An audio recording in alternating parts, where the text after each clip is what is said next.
Everybody was able to come out in the cold weather and join us today. And I am really happy to introduce our speaker today, Larry Neal. And I have known Larry for at least 20 years. Larry is still with North Carolina State Historic Sites, but I used to be with North Carolina State Historic Sites. And Larry brings not only his real fan knowledge with him, but also a great deal of North Carolina history knowledge, I have to say.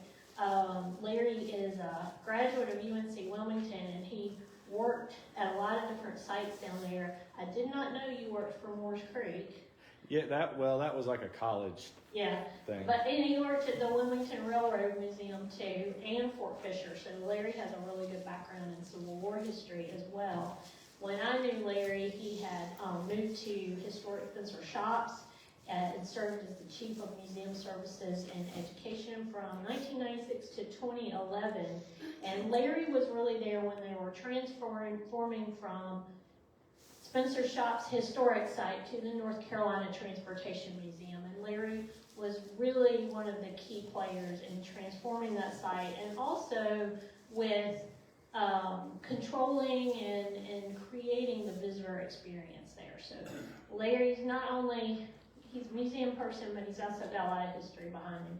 He's now at Reed Gold Mine for the second time, because he worked at Reed Gold Mine too, and he's now the site manager there. More importantly to this presentation, Larry has written 2 books, one about historic Spencer Shops, and one about the rail depots of eastern North Carolina, which I would like to see. I didn't actually. That's okay. We'll see about that. And he's also written another book because of being in Salisbury area with Spencer about Salisbury, the city. So I'm going to let Larry take it away. We really appreciate him being here, and I know there's a lot he can share and a lot of answers. Questions. You all have a lot of questions that hopefully Larry can come up with the answers to. I'm good at making stuff up. Oh, yeah. Thank you, Larry. Thank y'all for having me out today. Yes, I have basically been a rail fan since I was as tall as these chairs. And I grew up in Wilmington. Used to be the headquarters of the Atlantic Coastline, the main railroads of the state. In the 1980s, when Gerger Wooten and Hazel Morse got together to begin the Wilmington Railroad Museum, I naturally showed up.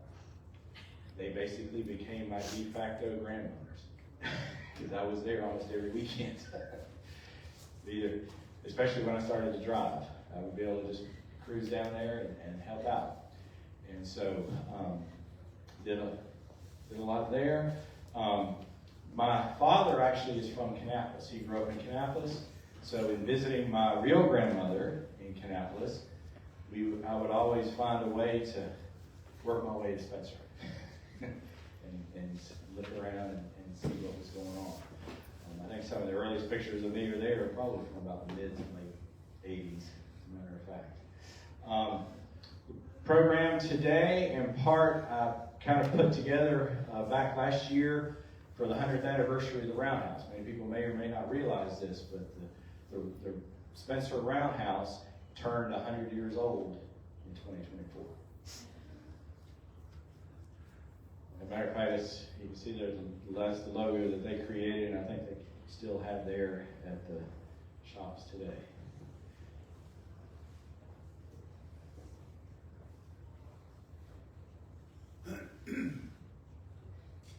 Point it at the laptop. Huh? At the laptop. Oh, at the laptop? Yep. Okay. Huh? Yep. I think you're right. I think it froze. Well, No, check it it looks I've only got one slide.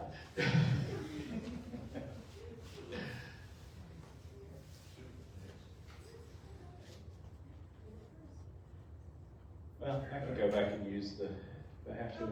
Okay.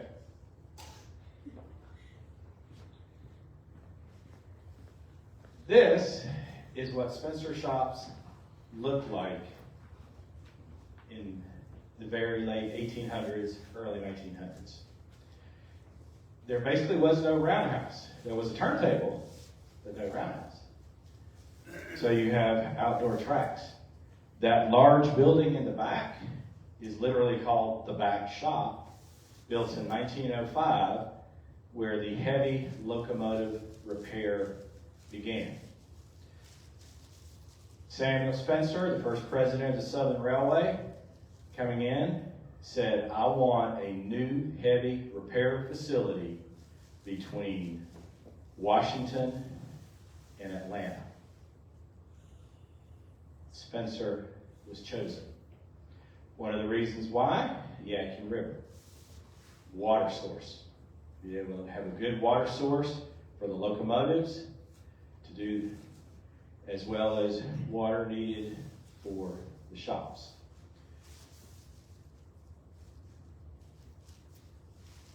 Here's an early view of the roundhouse.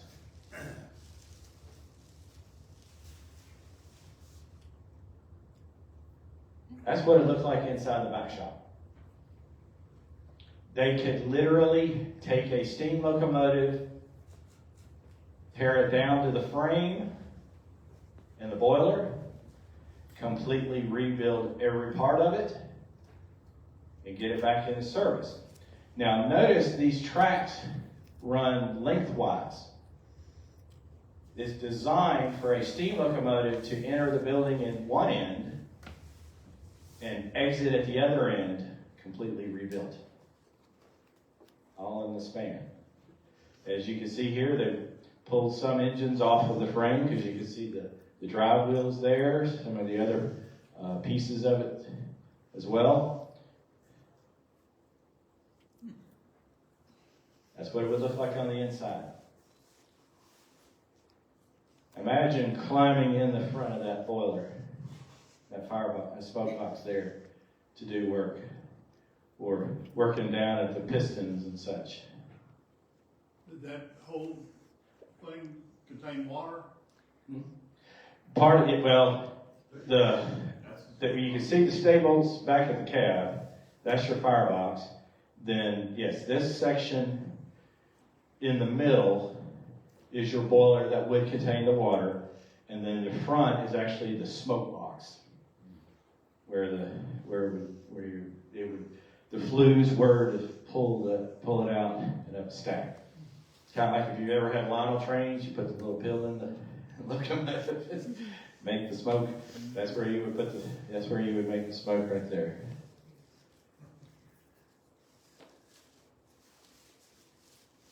You had all kinds of overhead cranes and other things to do all your work. Basically, everything self-contained. All the way through, one end to the other. Now, not only did they repair locomotives, at times they had a little fun. You might be familiar with the Norfolk and Western 611. Streamlined steam locomotive. Here's the Southern Railway version of the 611. That was fully streamlined, cosmetically, and all of the work done at Spencer shops, in the back shop, or other buildings around. This was used to pull the Tennessean, crack fast passenger train on the Southern. This is the only streamlined steam locomotive the Southern ever ran. Maintained here at Spencer shops and other shops on the road, but Spencer was the main shop for this purpose. What was the year built? This was around 1935 to 1937, just before World War II. It continued to operate through the 40s until the diesels came in. Unfortunately, there was no real preservation effort or thought of preservation effort back then, and unfortunately this locomotive was scrapped, along with a lot of the other steam locomotives. But it definitely made a very good sight coming down the road. That's right out. This photograph is actually taken in North Carolina.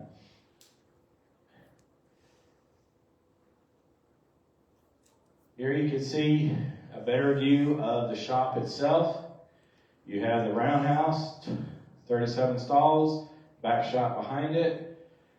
The flue shop is kind of the building kind of in the back for the boiler flues. Today, if you go to the Spencer Shops, this Transportation Museum, that's the automotive exhibit.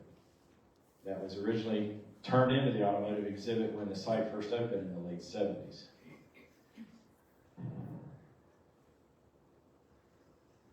Outside the roundhouse, you had your service tracks with for water. They had the water plugs and such so that you could fill the boilers outside here, out in this area.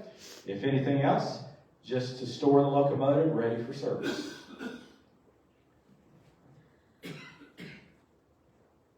Here you see another nice little interesting engine that was at Spencer Shops. This will be nicknamed the Shop Goat or the Shop Switcher. This little 060 was used to move steam locomotives in and out of the roundhouse. A lot of times when they came in around the roundhouse, you could see the one in the background is fired up, but a lot of them would be basically what's called dead, where they're not steamed up, and so they would need a switcher like this to move the engines around the various tracks.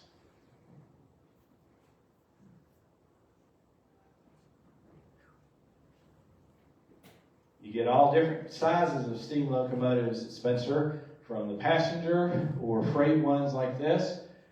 On the other side of the roundhouse, between the roundhouse and the main line, was a rail yard, freight rail yard, classification yard. It's for freight trains would originate or end at Spencer Yard. Freight would be either reclassified for other trains or moved to truck and shipped out to other areas.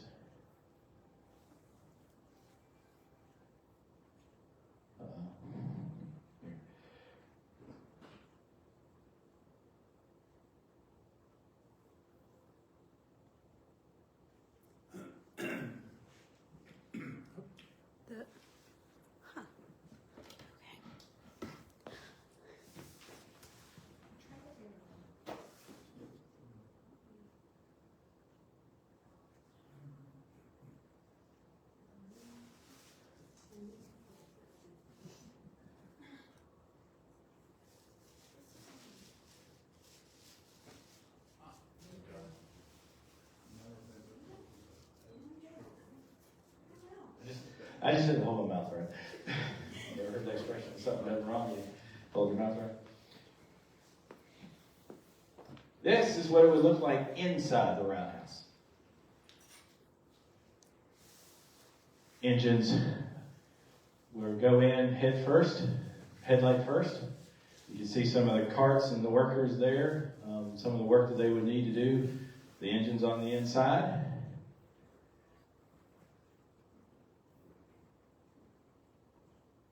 Now, believe it or not, there actually was two roundhouses. The one that we are familiar with today was built in 1924. There was a smaller, I think it was a 15-stall roundhouse built in the very, very early 1900s, but they soon determined that it was too small and tore it down, and in its place built this 37-stall roundhouse. But that's basically the view you would have off of the turntable. Back, the tenders of all the locomotives all the way through. Look at the roundhouse itself.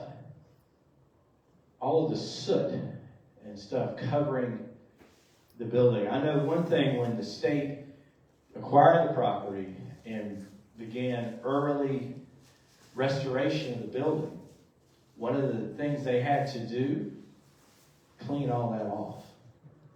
Just imagine just decades of caked on soot and dirt and other stuff from the locomotives, all on the outside like that and the inside. You walk in and you look up, and it's just like if you looked up right in here, all of this stuff. Imagine all this caked with soot and cinders from all of the locomotives. So the roundhouse was for like 5,000 mile maintenance, just regular maintenance. Right. Roundhouse is just if the locomotive was in good working shape, it needed some light on the road repair. Because a lot of the tracks also had pits, so that you could climb on the engine or if needed to, go under the locomotive for light work. But otherwise it was there just to store until it was needed. If it was determined that it needed an overhaul, then it would be sent to the back shop for that work. Yeah. Everything to maintain a steam locomotive or in later years diesels was at this site. There were buildings beside the back shop, the powerhouse, and matter of fact, I'll talk about that a little bit later. They're actually getting ready to have that restored and opened back again to the public, be a rental facility for the site. But like I said, How yes. often did they change engines to work on them? I just wondered. It's kind of like what he was saying. It was so many miles. Okay. They would, it's kind of like today. You get your oil change, you get a little sticker on your car, and you go back every 5,000 to 7,000 miles. They had an idea of it, or if they determined when a locomotive came in and there was a broken part, then they would take that over and get it fixed on the road. But basically, depending on the repair that was needed, it would either go to the roundhouse for light work or the full rebuild in the back shop. Kind of like restoring an old car. They had to do that from logs, and they didn't have a meter on it that said how many hours of operation. No, there was nothing like that. It was So just, that'd be logs. freight logs and stuff that were kept in the locomotive. But yes, this is basically what Spencer Shops was like. Now you can see here just the edge of the back shop. The building right beside it is the flue shop. You have your oil house here. Now this kind of early, you can see a lot of steam engines on the second turntable. They're basically all sitting out ready. But look what's starting to slide in the middle. The diesel. The end of steam. But yes, they can, depending on what was needed, the work was done at the roundhouse, the tracks, the locomotive service tracks, or being stored, waiting service here. Back behind the roundhouse is where the freight yard was.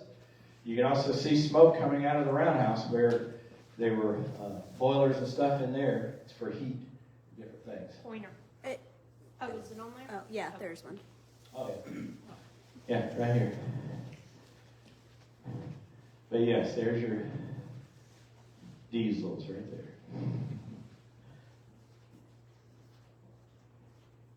Remember I was talking about the other buildings?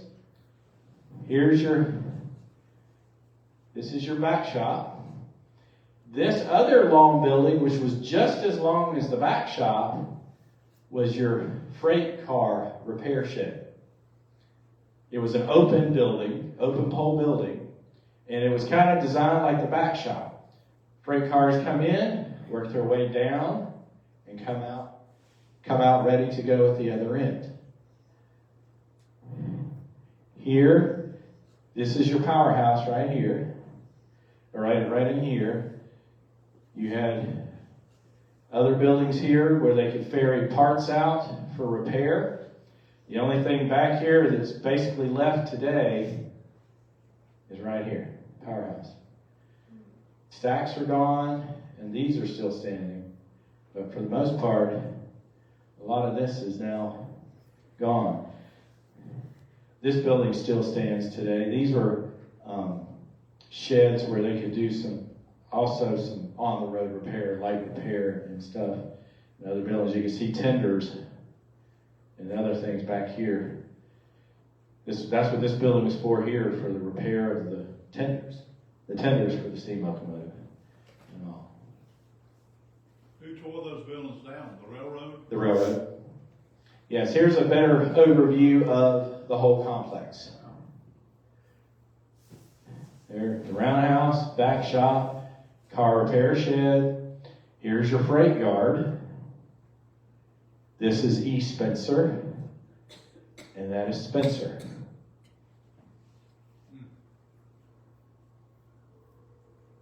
So the train the engine would pull in with a load of cars, drop them there, work on the engine, and put another engine on and go on. Yes, when they would come in, that crew would be finished. A local shop crew would move the steam locomotive or diesel later years to for that. Other crews would take that freight train apart, move all the cars around, either for other trains to go another distance or to where they could be transloaded from rail car to truck and be distributed through Spencer or Salisbury. Did they use a hump system to take and separate the cars? Excuse me? Did they use a hump system? There was no hump here. It was a flat yard. But yes, this is the town of Spencer. That was old Spencer Park, which was later turned into a shopping center, and they are now redeveloping part of that area, I think mainly on this side, as a park again. The town of Spencer is bringing back the town park. If anybody remembers the little choo-choo shop in Spencer, it was right there. And I used to live for a good while right about here. Actually, more like right about there. Right down 5th Street. That was kind of bad with the fire alarm or when something goes off because I was the closest. Just walk across. But yes, just imagine being able to drive down Main Street in Spencer in the late 40s, early 50s, and be able to see all of this. They say the smoke, especially in the steam era, at times the smoke would be just so bad it would hover over the town. Is one of those tanks still there? These are. Yeah, I thought so. Yeah. This tank is gone. Presently, where the depot is for the train ride is right in this area. And then it works its way between the buildings here and then backs down and then comes out the front here. But yes, those two tanks and what was called the transformer house is still there. Matter of fact, those are restrooms today. Right in there in that little park. There was even a little, where the parking lot is for here, that is all still there as well. Yeah, here's another view from the East Spencer side. Rail yard. Ice house for perishables.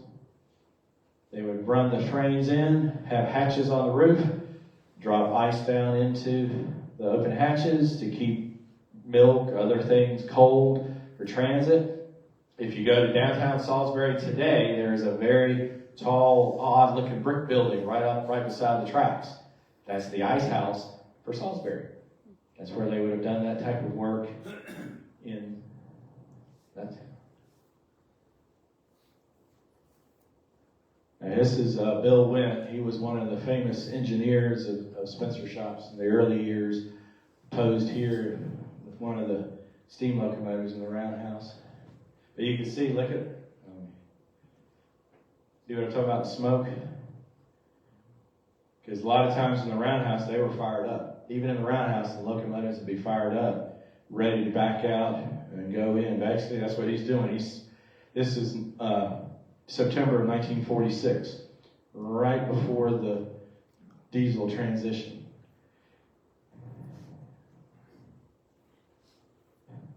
Sometimes you get some really old engines coming through Spencer. Here's a nice old 260 Mogul type. Keep hitting the wrong button. That's a wooden cab. See that right in there? Pieces of wood and stuff. The old style. Look at even the coal bunker built up with wood through there. This is more like what you would see for your branch lines. Your smaller branch lines off the main have a nice little 280 like this. to pull the smaller freights, especially down toward my way in Salisbury on the branch lines through there.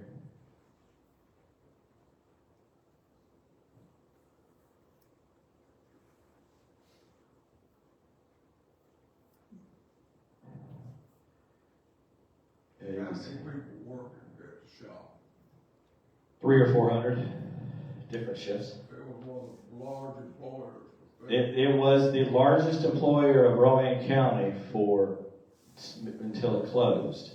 And it was one of the largest employers, probably compared to, say, like with High Point here with the furniture industry, compared to a lot of the furniture mills and factories of work up here.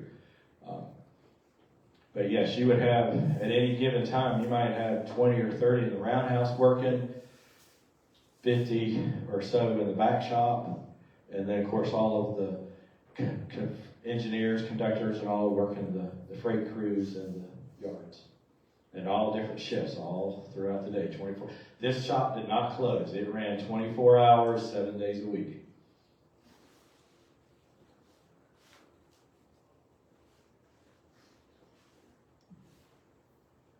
Yeah, they'll give you an idea of some of the crews here. This is kind of like what you would find in the back shop or the roundhouse, the way they're dressed. See the foreman here on the end, and officers here, and then your regular on-the-line workers, engineers, firemen up in the locomotives. They look so happy. Look at Here's your car. This is talking about the car repair shed and building up the cars. Here you can see there's one of the old wooden box cars being rebuilt, another one onto the side. Now they probably told these guys they were getting their picture made because a lot of them are dressed.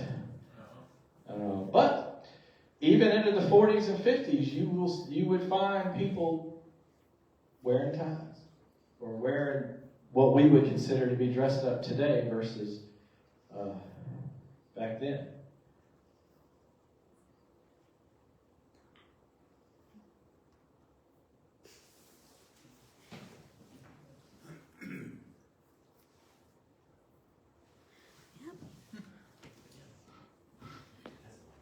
I know. But yeah, you can see on the gentlemen on the front definitely are your foremen over the shop, and then it progressively worked its way back up. That's fine. Now here, we were talking about this building earlier. These are the tanks and what was the transformer house, now the bathroom. These are all, the way they're dressed, came out of the master mechanic's office, which was the building that faced this one. Today, that is the offices of the staff, plus that has the gift shop in the back part of the building.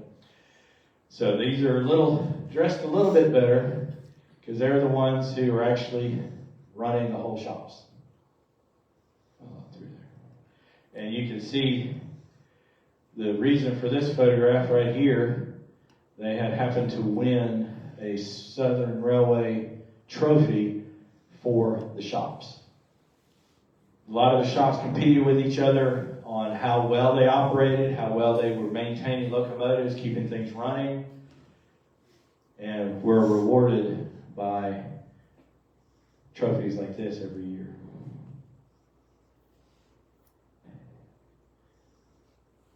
If you go to the roundhouse today, you will see on one end of it an interesting little metal plaque that says Bob Julian.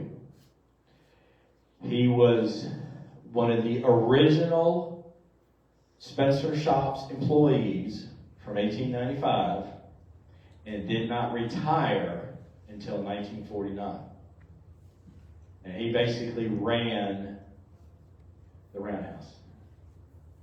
He was so well loved for his time period at the shops that when he did retire in 1949, they named the building in his honor. And it is still that way today. If you go to the Transportation Museum, it will always be referred to as the Bob Julian Roundhouse. But that's who he was. If you ever wondered the face to the name. And he's standing in front of the, I think it was diesel 4114, early F unit freight diesel. And so this was taken in 1949, right close to his retirement in the transition. But yes, starting in the 1950s, the very late 40s into the early 50s, diesels started to come to the shops. Most of these were products of Electromotive Division, General Motors, F units.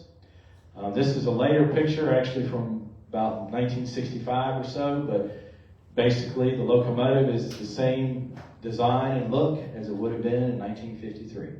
The only difference was the paint. Southern Railway continued their Southern Green like they would use on passenger steam locomotives for the passenger diesels, and eventually though went to the black, and a lot of people call it gray, but it's officially imitation aluminum is the color. And then your shop goats to move engines around turned into these little switchers like this MP15. As you can see, the car in the roundhouse, this picture was taken right about the time Southern Railway transferred the site to the state. But they were still using part of this facility until Linwood Yard, or what some people call New Spencer Yard, was finished in 1979. See the weeds growing up. But yes, even though in the later years they had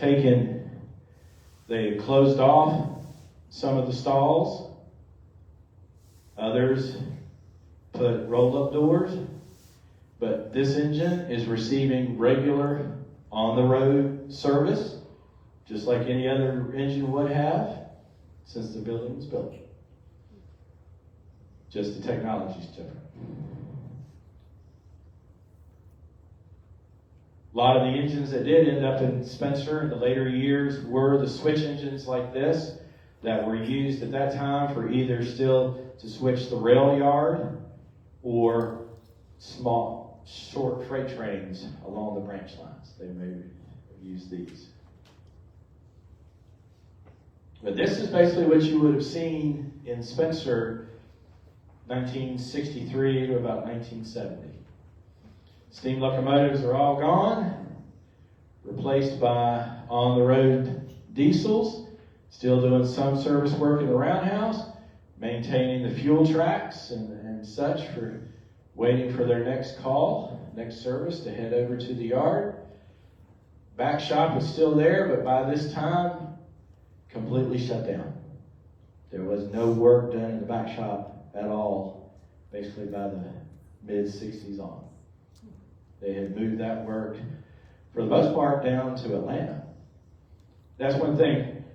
Samuel Spencer wanted this shop halfway between Washington and Atlanta, and then eventually Atlanta, Pegram Shops in Atlanta, took over this facility for a lot of the main diesel repair. They still needed it for the rail yard and the freight trains, but the locomotive servicing, mainly by the 1960s, had migrated down to Atlanta. There always seems to be quite a few trains there. Yes, A whole pile of them, so they could work on a bunch of them at one time. yes, if they needed to, but a lot of them, like in this picture, and really in this picture as well, they're mainly not really being worked on. They're getting their fuel tanks topped off. They're getting any water tanks topped off for anything on that. And basically anything else that they just find that needs to be a simple repair, and they just sit in these tracks until it's time for their next train. Matter of fact, you can see right in front of this engine, a pit. There are also pits out on these fuel tracks, so if they needed to, the workers could go underneath the locomotive to inspect the traction motors on the trucks or anything else in the undercarriage. And then these are your fuel racks here, the overhead fuel racks to fill the tanks. These engines would have anywhere from 2,000 to 3,000 gallon tanks. Imagine filling your car up 2,000 gallons at a time.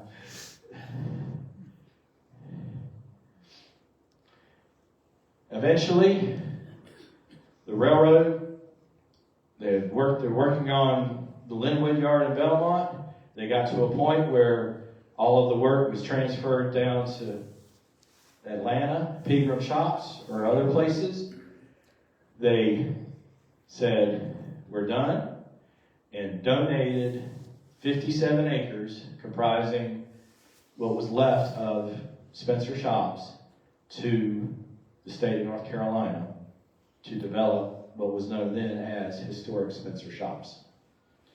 This is basically what it looked like 1978, 79. You have early state employees or others coming in to inspect the property. You have stuff that was left over by the Southern that they no longer wanted. And look at the buildings, all of the flu shops, all overgrown. Back shop, all overgrown. And coming into here. And basically, and here you go. Took up all the tracks.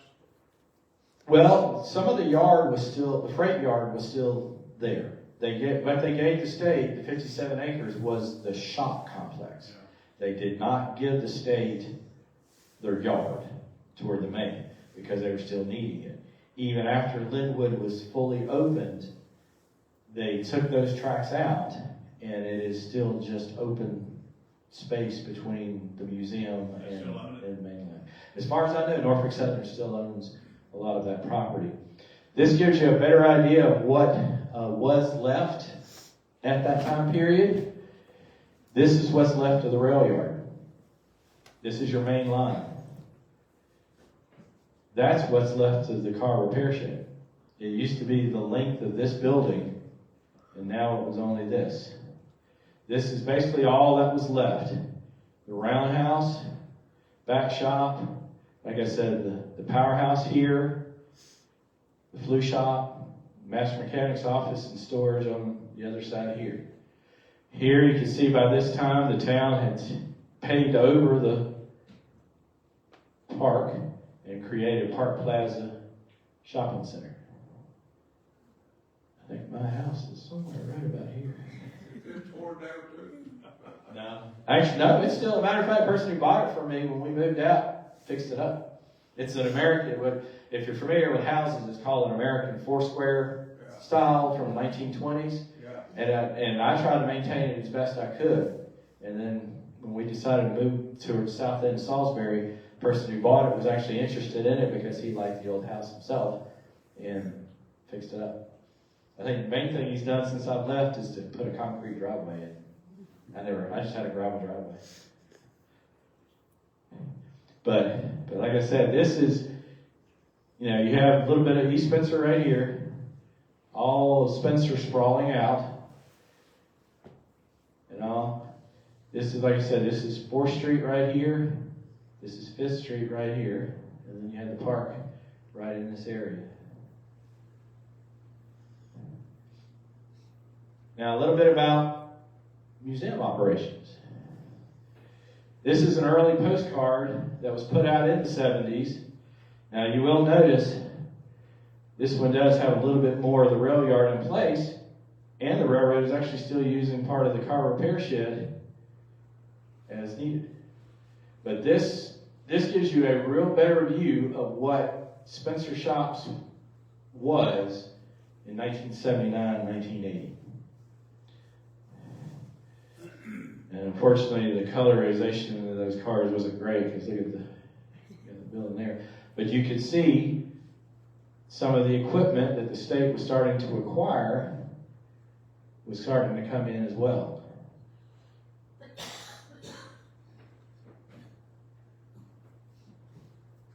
But this is what the state was up against.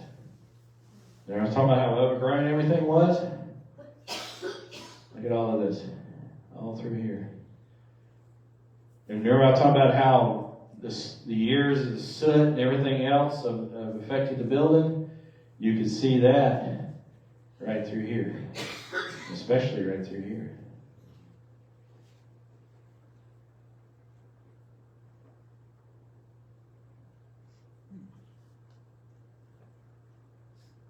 Anybody's ever heard of the Southern Railway 4501 excursion engine that they had?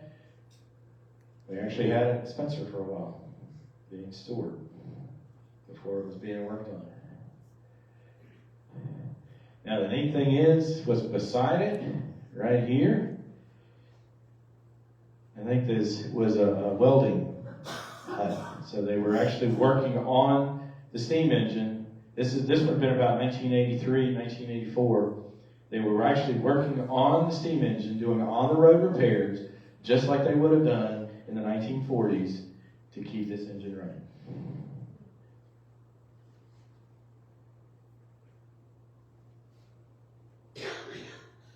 But yeah, you can see, by the time the Southern left, these three roll-up doors and these doors right here was the only part of the roundhouse being used. Everything else in the roundhouse was abandoned and just left. Kind of give you, basically look like that.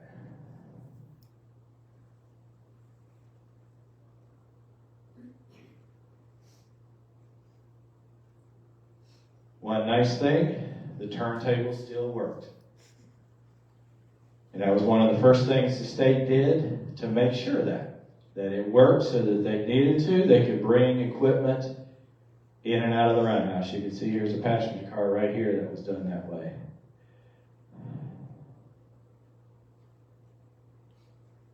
There's the original plaque dating the building, SR 1924.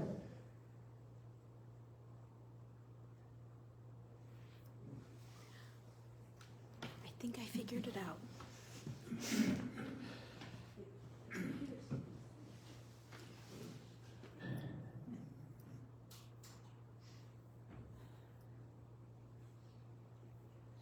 Yes.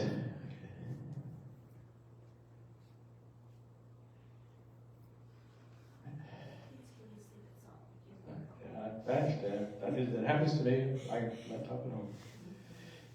If you've ever been to Spencer and the Roundhouse, you've noticed the big Seaboard Airlines steam locomotive that's sitting right outside the building. That's what it looked like before it was restored. This is what's called a Russian decapod, if you've ever heard that term. But before World War I, Alco was building steam locomotives for the Russian railways. The main real difference between them and us is the gauge of the rails, the width of the rails. Theirs are 5 feet, ours are 4 feet, 8.5 inches. So they literally had to take these, because of World War I, and shrink the axles so that they would fit on the rails.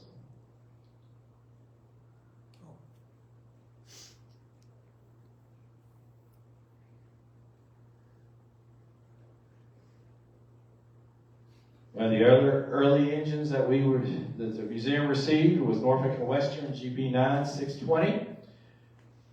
This one was used for many years to pull a passenger train. I think it still is used on occasion today. And then another interesting engine that we got in early, if you've ever heard of today we have Norfolk Southern Corporation, which is the main line that runs through here today.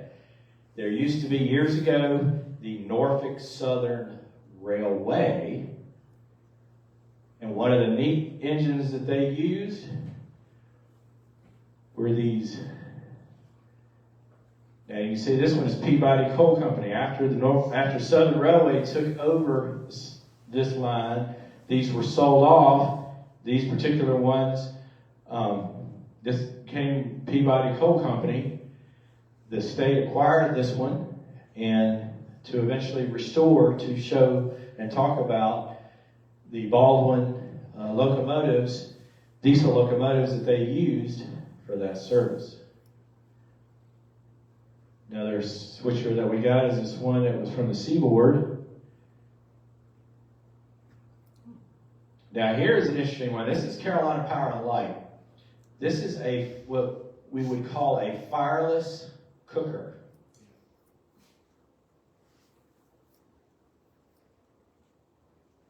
Here's what the Seaboard engine looked like after it was cosmetically restored. All this restoration has been volunteers or? Yes, for the most part. And matter of fact, I was really awed when I went to Regold Mine the first time in 1993. I graduated college. I would work for the state at Regold Mine during the week and volunteer for the state at Spencer Shops on the weekends as best I could. Matter of fact, I would help with restoration. I was even on the train crew. A lot of times they needed me to help run the train. It just depended on what needed to be done. But here you can see restored FP7 6133 on the table. Now I think that gentleman there in the blue shirt there is Jim Meesemer. He was for a long time over the volunteer program at the shops. He was a retired railroader off the Southern and brought his expertise to teach us how to run a railroad.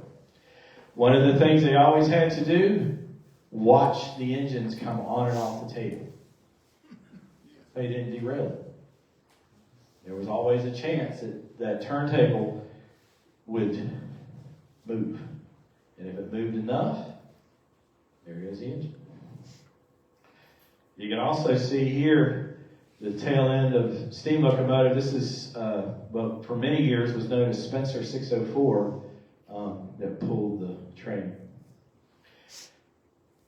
Starting also in the 80s, they developed what we call the Rail Days programs. They still have those today. One of the early locomotives that was brought in specifically for that was this AB set of diesel locomotives. These are some of the very first EMD FT locomotives that came out of their plant in Illinois in 1939. They were still, this photograph was taken in 1989. And the problem was, they showed up a day late. They showed up the Monday after the event. So the railroad, they let the museum keep them and use them for like another couple of weeks just to kind of make up for it.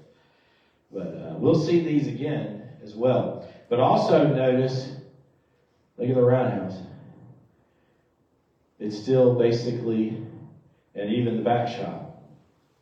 Everything was open and running, and this is 10 years after the state took it over, but haven't been able to do a lot of restoration work on the buildings. But yes, here's the steam locomotive that was used for many years to pull the passenger train around the property. They gave it a nice fancy paint scheme, put the eagle on the front. A lot of Southern Railway steam locomotives and passenger service had the eagles like that on the front. Is that the one that still is out on the rail sometimes? Yeah, I think so, yeah. Continued to get other locomotives through the years. Southern Railway 6900 E8. Are these donations or? These were donations from Norfolk Southern and some of them I think may have come from CSX, but a lot of it was Norfolk Southern. But yeah, you can see there with the engine there. This was another Rail Days. Now you can see right here, see how this engine, this is the one I showed you earlier that was Peabody Coal Company, has been cosmetically restored back into the original Norfolk Southern paint scheme of the 1950s into the 1960s.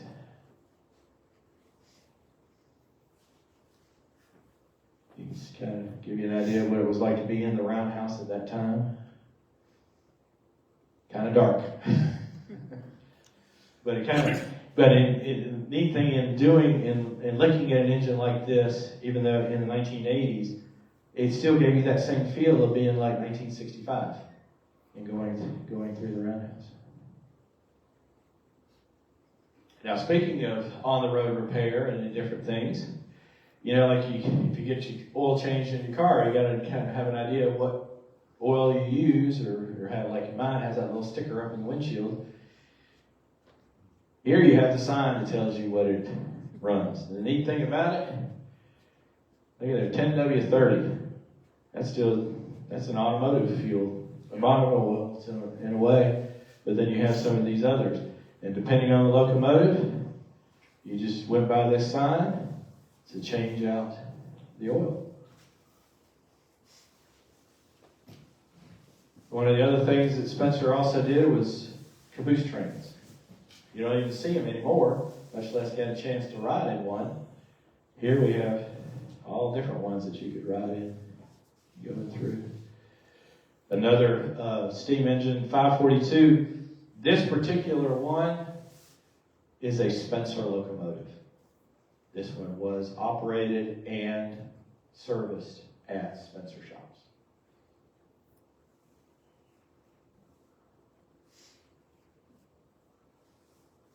If you've ever been up to the B&O Museum of Baltimore, you may be familiar with the Tom Thumb, one of the earliest locomotives from the 1830s in America.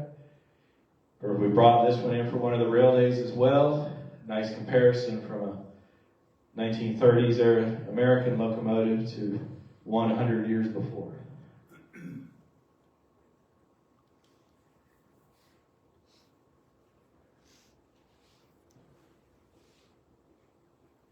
Yeah, you know, kind of setting up kind of nice shots for different events and things. This is one railroad that is really taken off today, Aberdeen, Carolina, and Western. Matter of fact, speaking of steam locomotives, as of last week, first of this week, they have acquired a steam locomotive from Texas. It is I think it's an old Frisco locomotive, like a 280, smaller one, that looks like they're going to try to cosmetically restore somehow and operate on their lines. So you might have more steam in the future. One thing, as Spencer became more of just historic Spencer shops and more of the North Carolina Transportation Museum, they started to say, hey, we got to start incorporating other main railroads of North Carolina. So I mentioned earlier when I first started to talk, I'm from Wilmington, headquarters of the Atlantic Coastline until the 1960s. They were able to acquire an original Atlantic Coastline steam locomotive for display. Yes? What was the biggest locomotive ever built in the United States? Well, probably what's still running today on the Union Pacific, the Challengers. The 2 884s and 4 884s, those were probably the largest, and they were really designed for what you have in western United States, where you would have long freight trains going several hundred miles in the middle of nowhere, versus a lot of what you found in North Carolina and in the South. You did need larger engines, but you were able to run a whole lot more trains, so you didn't need the pull of, you didn't need to pull 110 car freight train or something like you would out west. But I loved it when they got this here. To be honest, being from Wilmington, this one for many years actually was, I think it was in Florence, South Carolina, on display, and was moved up to here.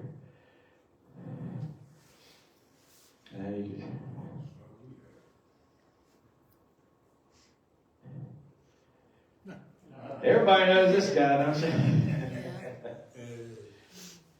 Believe it or not, when Thomas first started at the museum, it was not a power locomotive. It was just a wheels with this on the front. But this became, at that time, the biggest event ever at Spencer. Now today, that has been surpassed by Polar Express. But in the late 90s and early 2000s, this was what everybody wanted.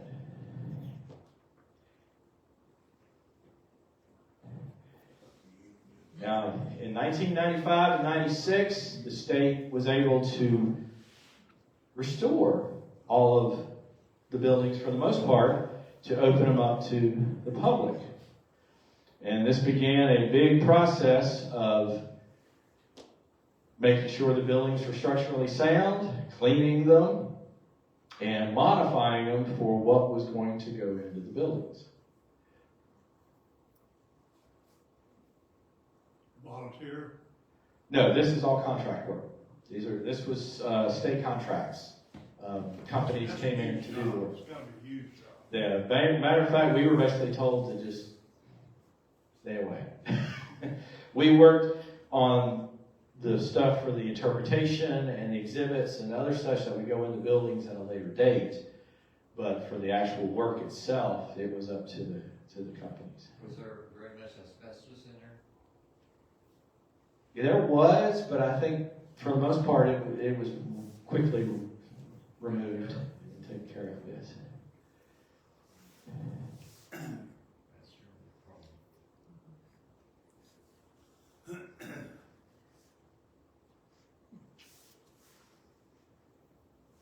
Open all the way through to the back. And you'll go in the front, right out the back. So they work year round with the big doors open. Mm-hmm.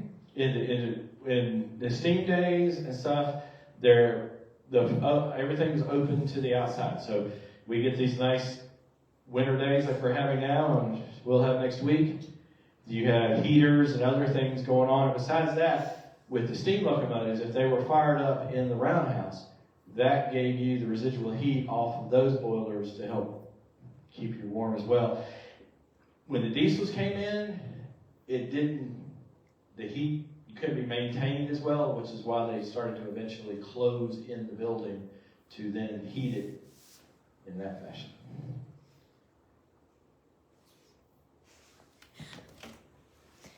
Every 15 minutes.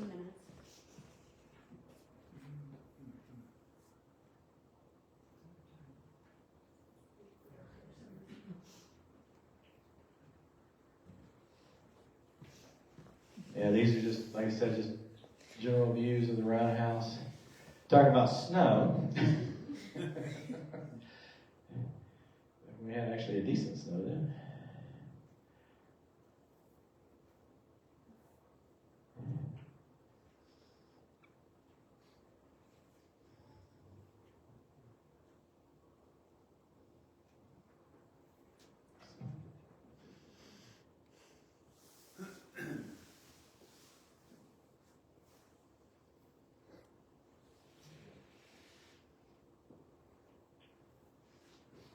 One thing when they looked at the restoration of it, they did not want to change the exterior of the building facing the turntable. So whatever was closed in, stayed closed in. Whatever was open, stayed open.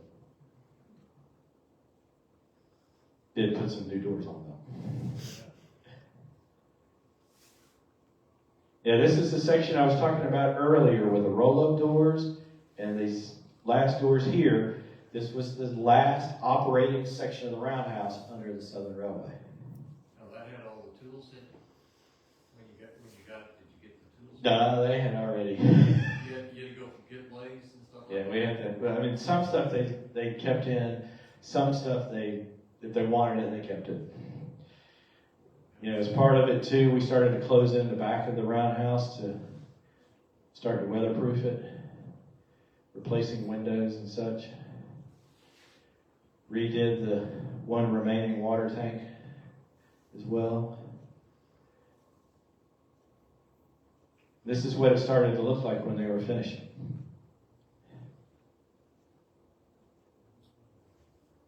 Today, when you go into the roundhouse, you go into an orientation room. And this is in the first 16 stalls of the roundhouse.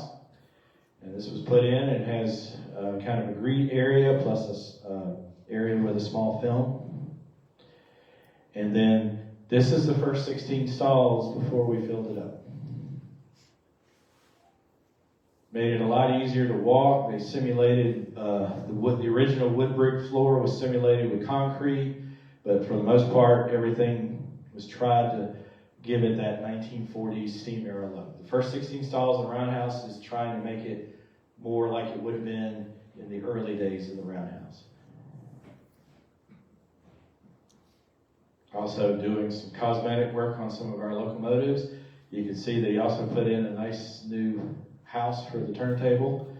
It's one of the few views I have that actually shows that with no handrails. They had taken the handrails off, they were still reworking the turntable.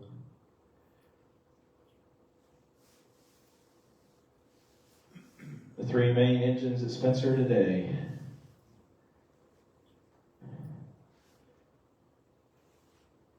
We still like to have a little fun too.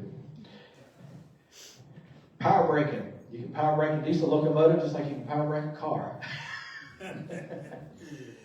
Throw the sparks out in the stack.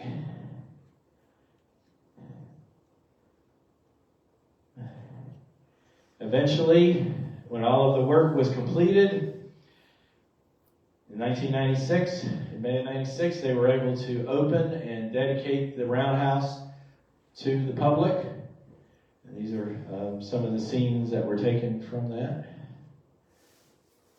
Now, one of the things that they did is to restore the Bob Julian plaque back onto the roundhouse. On that end of the roundhouse. What year was that? I'm sorry. 1996. I was telling you about the Russian Seaboard Decapod. This is sitting restored right outside the orientation room. And now I can't guarantee it'll be the same locomotives in this fashion today, but when you go out of the orientation room in the roundhouse, there's all bit of equipment going through.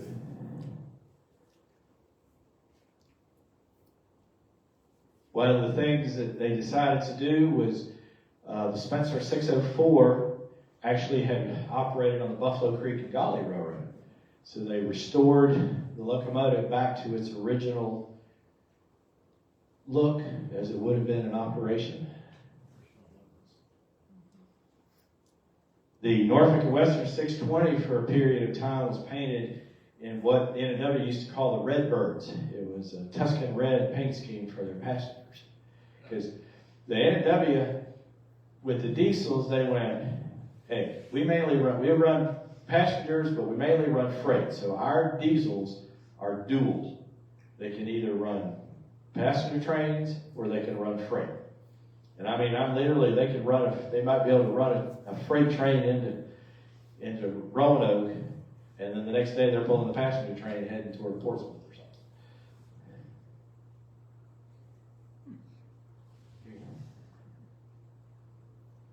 Notice how nice and clean the roundhouse looks.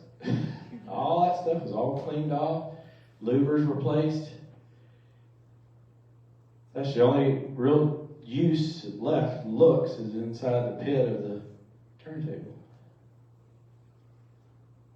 And whenever they pulled that out, I always got pictures of it. There's a better view of the 544 that you would see in the roundhouse. The only real operational headache of that engine as part of its changeover because of World War I and use in America is it could not run off of what's called self-guarding frogs. Because the way they are and the way the wheels were, it would literally ride up on it and ride out. Another interesting railroad that was restored for interpretation is Piedmont Northern down in Charlotte, North Carolina. Operated originally was a electrified line and then dieselized with Alco RS units into the 1960s. Yeah, good old Thomas again. One of the things that was brought out by the renovation of the roundhouse and the facility was the historic mechanical engineering landmark for the roundhouse.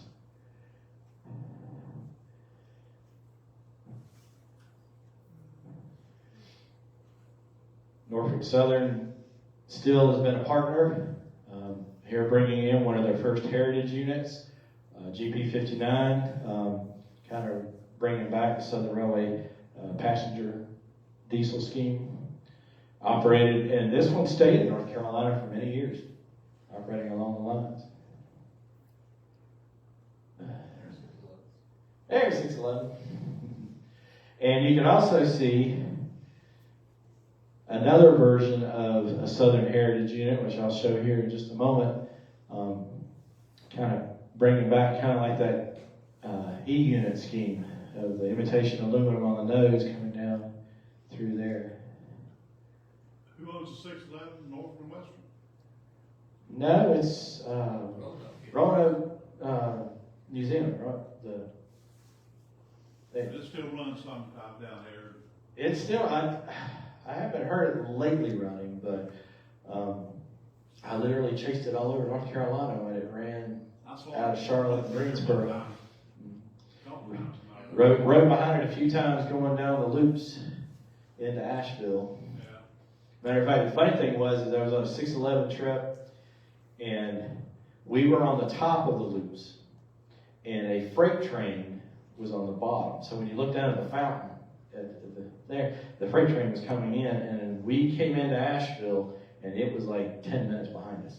Because apparently the roadmaster, whoever, was like, I got to get this train in Asheville no matter what. So he stayed on our tails. I think it spent 2 years in Pennsylvania while they rebuilt the shops over in Roanoke, and they came back last summer. So. Now here you can see one of the things that Norfolk Southern did, I think it was in 2012, was paint up several locomotives representing all of the different railroads that made up Norfolk Southern. And here you have Norfolk and Western in their blue scheme from the 60s, Virginian Railway, Wabash, that's nickel plate, Illinois Terminal, if you're ever familiar with that line. Of course, New York Central and Pennsylvania are right there. Wow. But when they did this, they were looking for places to showcase it. Well, guess what? Who had the perfect roundhouse and tracks and everything else?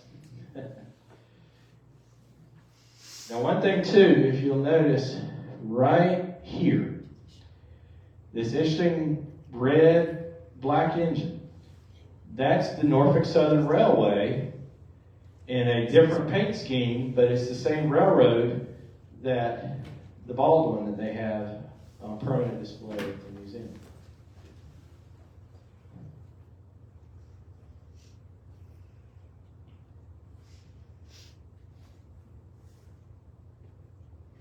And they would pull these out on the table. People could get all kinds of shots, different things. Several thousand were there, I'm sure. Even Conrail.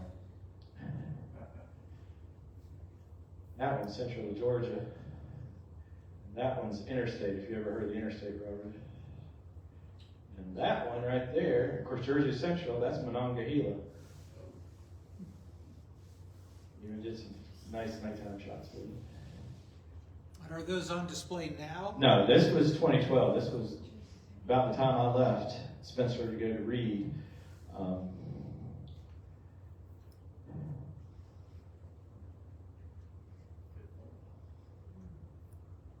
Not only did they do special ones for the different railroads that made up Norfolk Southern, here you have one that honored veterans and toured the system as well. Remember that I showed you the 542 earlier? That this is what it looks like restored and on display at the shops. And you can see right here, Atlantic and Yadkin. That was the specific branch line that particular locomotive was assigned to operate back in the 40s. Now, I was talking to you earlier about this. I think they did bring 611 around 2015 or so to be restored. We were also the perfect place for them to do that type of work. Just barely. You had to But yeah, you can see some of the, Don't hear that thing when it was. there's a view you're not going to see very often, the boiler jacket taken off of 611 and the framework, the frame right here that was used to streamline it. And here you can see it's basically finished, just needs a little paint work and new air pumps put in, new paint job. And we'll have the finishing of the cowl put here like on the other side. It'll be finished up, rods all polished. How long did it take to restore that? I think it was a couple of months. I think it was about 6 months or something. Or more. And you took the tubes out and rebuilt it. Yeah, but here it is all ready to go. Now the neat thing is you have the Norfolk and Western 611 posted beside the Atlantic coastline. Guess what railroad was formed from those two that runs somewhat near here? Seymour? Winston-Salem southbound. That operated Winston-Salem, the N&W connection, to Wadesboro for the ACL connection. Now, speaking of the ACL and the others, the Norfolk Southern Heritage event was such a big hit that they decided to try to do something similar using streamlined diesel locomotives. So your E's and your F units.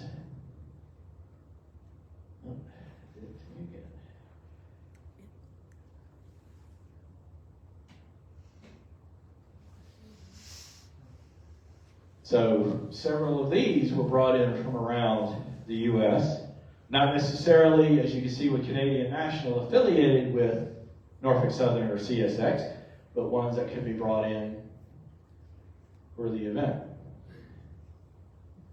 Here you can see this was Norfolk Southern's F units for a period of time that they used to run excursions with. Erie, Lackawanna, Erie, Pincy, Pan Am Railways. Remember that.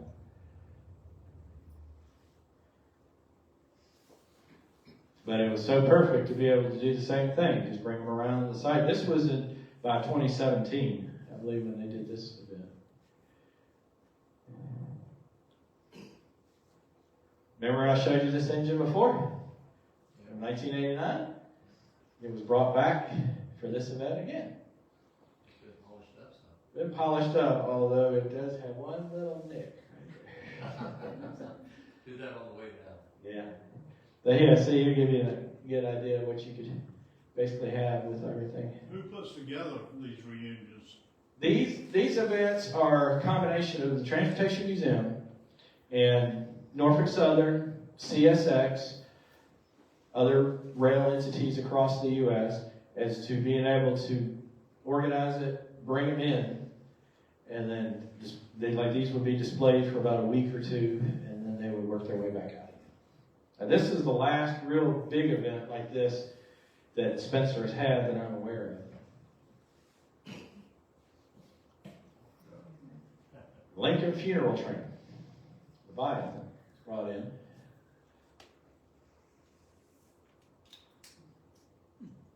It also had the passenger cars with it, but I just have this. Speaking of events, so Polar Express. That operated for 23 days straight in December. December 1st through the 23rd, plus what it did in November. It is now the largest single event held at the Transportation Museum. You pretty much sold out in about 2 or 3 days, too. Yeah, they sell out easy. Now, if you've ever been to Atlanta, to the Cyclorama, you may be familiar with this engine. They wanted the operators of that museum wanted this engine cosmetically restored. Guess where they chose to do it? So this engine was brought in, basically as steam locomotives would have been done in years past. Unfortunately, in this case, just a cosmetic rebuild. And they, instead of the more of the Civil War look that it originally had on it, they made it more into what it would have been operationalized after the war, and what you normally would have seen at that time period. Did you get the general have you rebuilt the general too? No.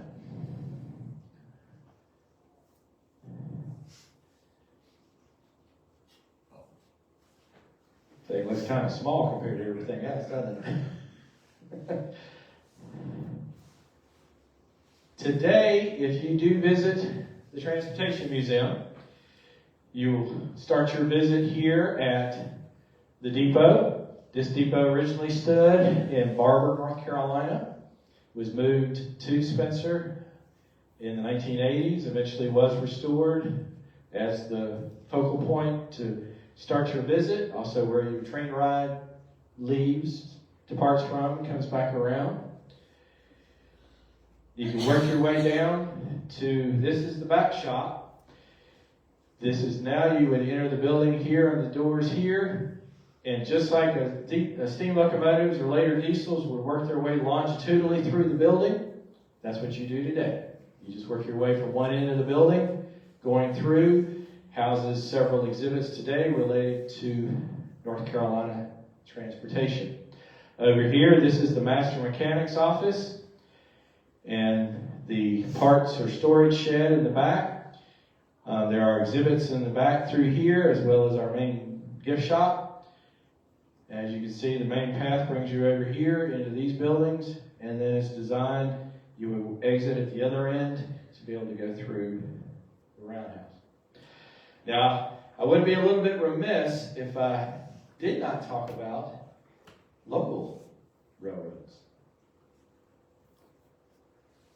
Here's your interesting timeline of High Point railroads. As you can see, the very first one was the North Carolina Railroad, Charlotte to Greensboro and over to Goldsboro. Then you can see just a few years after the North Carolina Railroad came in, High Point.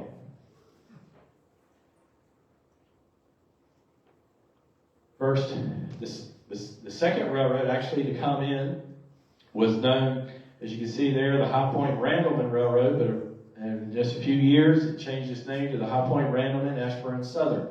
One of the employee timetables I have in the back is for that railroad. This railroad eventually, as you can see, by 1894, the year Southern Railway was formed, took over control of that short line. And what I have back there is an employee timetable when it was under Southern control. Here you can also see the beginnings of the High Point, Thomasville, and Denton.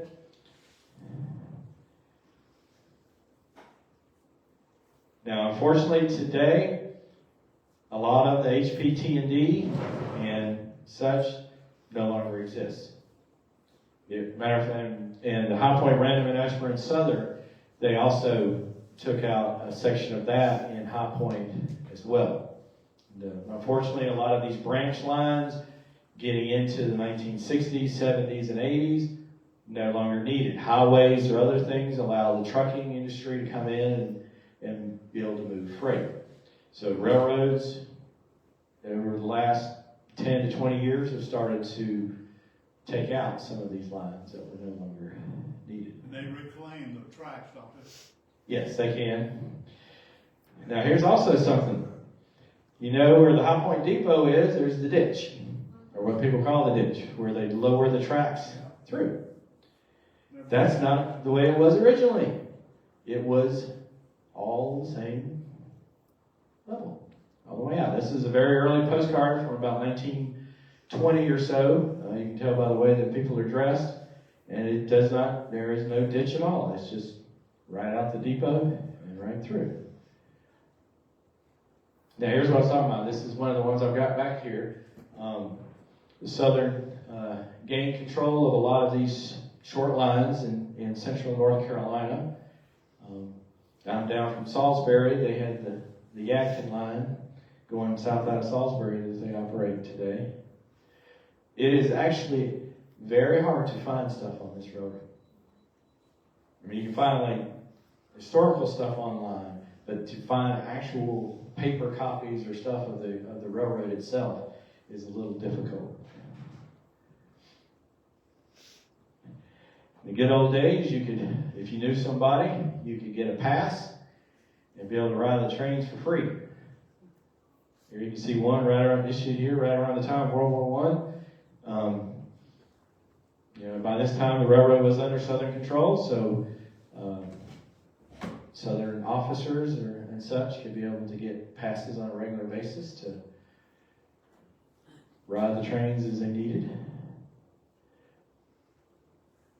Now these are some pictures that I found off of I think it's called Carolina website or something. It's for railroad history of North Carolina. This was the HP, the High Point Random and Ashburn Southern office building. Now, to be honest, you see the photograph from 2008. I do not know if it still stands today, but that was where they ran the railroad out of, even through into Southern Railway Control. And also freight capability there. This was the office of the High Point Thomas Fulton Dent.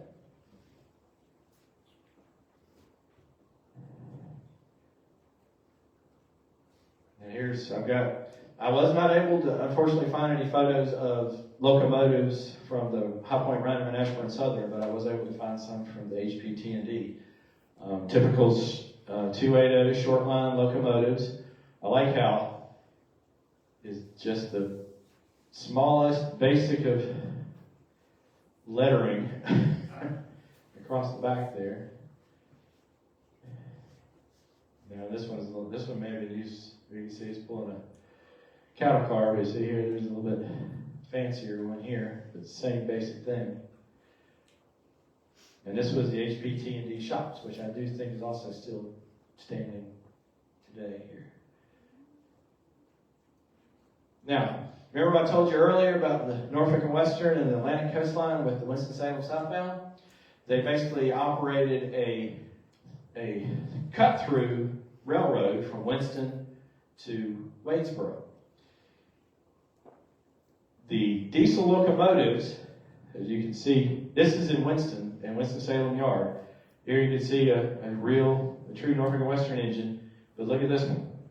They're exactly the same. When they dieselized, they went off of the Norfolk and Western locomotives.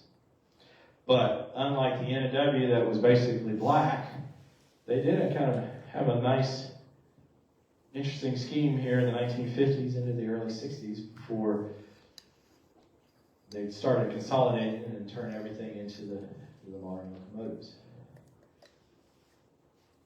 But you still get stuff from the ACL. This is an N&W caboose as well. A lot of the equipment came from the N&W more than the ACL, I believe, from what I've seen. There are some steam locomotives off of the southbound that were ex-ACL that I have found.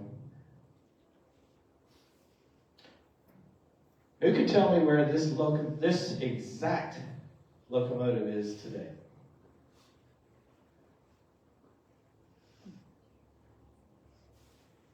What if I said it was this?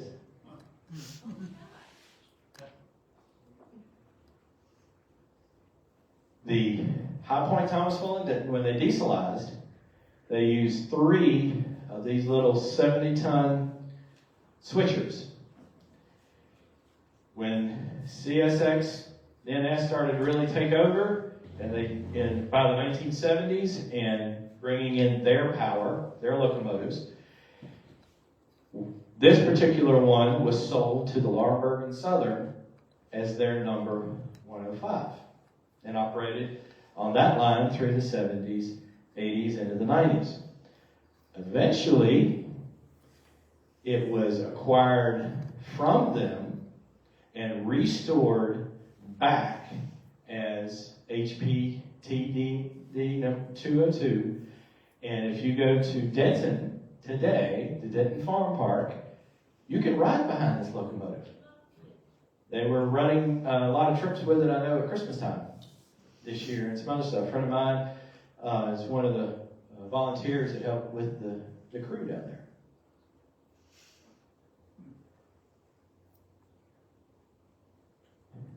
Now, HPT&D stuff is just like that Random and Ashburn Southern line. It is actually hard to come with. Now, I have been collecting railroad stuff forever. And one of the things that I really loved was paper. I've always been a paper person. I guess I should have been more into budget and finance, but I've always loved paper. And so one of the two big collections I have at home is railroad passenger timetables and employee timetables. And naturally, I try to focus on North Carolina, on railroads and such that go into North Carolina. But here you can see HPT&D and Winston-Salem southbound. Now look, they're basically exactly the same, just for two different railroads. As I showed you in the timeline, by 1960, Norfolk Southern CSX merged southbound and the High Point, Thomasville, and Denton together as one line for operational purposes. But they still maintained separate timetables.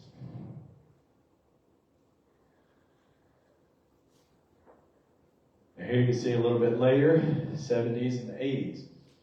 Now, here is High Point, Thomasville, and Denton. There's the southbound. And these timetables are on display on the table. You flip them. If you are...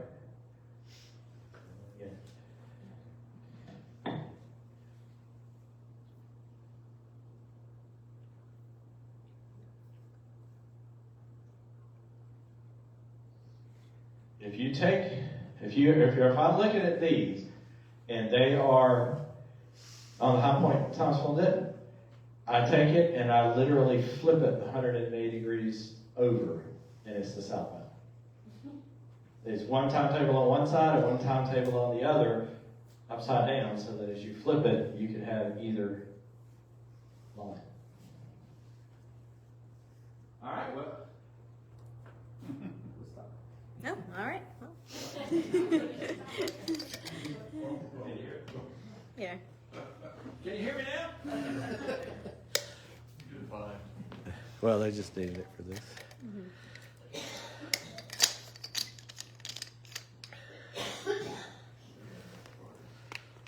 All right. It'll take a second.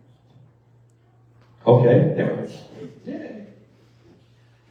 All right, so get ready to say this does conclude this part of the program. Does anybody have any questions they would like to ask?